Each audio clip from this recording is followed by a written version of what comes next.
Microsoft এক্সেলে আমরা যখন কাজ করি অনেক সময় আমাদের এই সমস্যার সম্মুখীন হতে হয় যে কিভাবে কোনো হেডারকে আমরা সকল পেজে রিপিট করাতে পারি।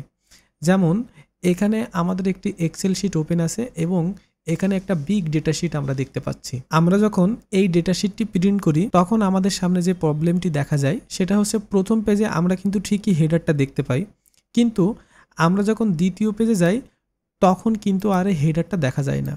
তো এই সমস্যার সমাধান আমরা কিভাবে করতে পারি চলুন দেখি। আমরা যে ডেটা শিটে কাজ করতে চাচ্ছি সেই ডেটা শিটটি ওপেন করতে হবে এবং পেজ লেআউট মেনুতে যেতে হবে।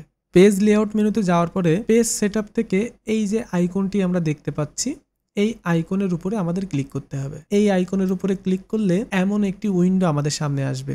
এই উইন্ডো থেকে শিট নামে যে অপশনটি রয়েছে এই অপশনে আমাদের ক্লিক করতে হবে এবং আমরা দেখতে পাচ্ছি রোজ to repeat at the top, এই যে লেখাটা, এই যে বক্স, এই বক্সের উপরে আমাদের ক্লিক করে আমরা যে লেখাটাকে রিপিট করাতে চাচ্ছি সেই লেখাটা আমাদের সিলেক্ট করতে হবে মাউস দিয়ে।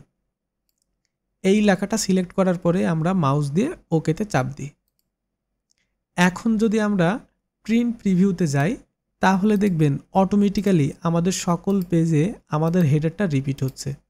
তো এই শর্টকাট ট্রিক্স ব্যবহার করে আমরা সহজে প্রত্যেকটা পেজে আমাদের হেডারকে রিপিট করাতে পারি।